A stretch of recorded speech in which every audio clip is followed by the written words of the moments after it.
I can't believe that we don't do I want to support Boni on the issue of debt accountability. From history, having a debt is not a problem. Taking loans is not a problem. And we have an economist called Franco Modigliani.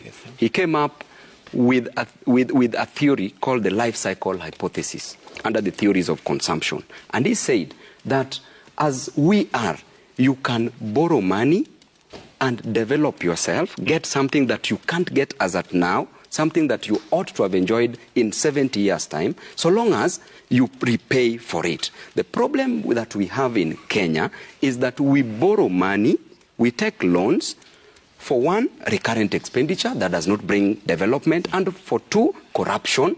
That money that we borrow, the people who borrow it steal that money. So you borrow your money and then you steal it. Number three, for patrimonialism, to impress the keys of power, the people around Ruto. And therefore, those debts are called unproductive debts. So those debts, we end up paying them, and our generation, our children, will come and repay. One children then will be paying, and the children after that. So it is not fair for us to take loans. Ruto has taken a lot of money up to now. So I wonder why the finance bill, taxes should be increased. And there's something that Ichung'wah himself raised today in Parliament, and allow me to explain it, about imposing tax on imports. The eco-tax, the eco-levy. No, generally imports. Yeah. You know, Kenyans consume around 80% of imported goods because we are still not in a position to produce, to manufacture. We have three sectors in our economy. The first one is service.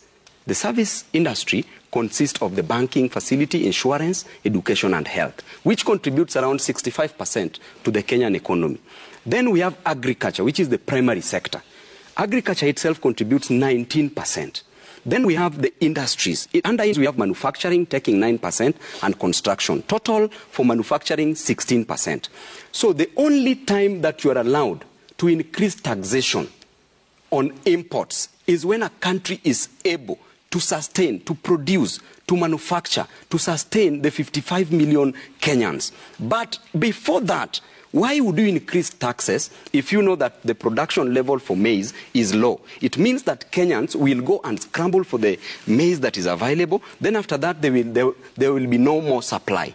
Then we will develop a demand for the imports. The moment we develop a demand for the imported goods, that burden of cost goes back to the common mwananchi, because that tax will be raised, so the cost of the commodities, the goods, will be raised. Therefore, Jeff, what the PR exercise that was done yesterday in State House is so clear. It is a strategy called the maneuver strategy or the decoy strategy. What does it show us?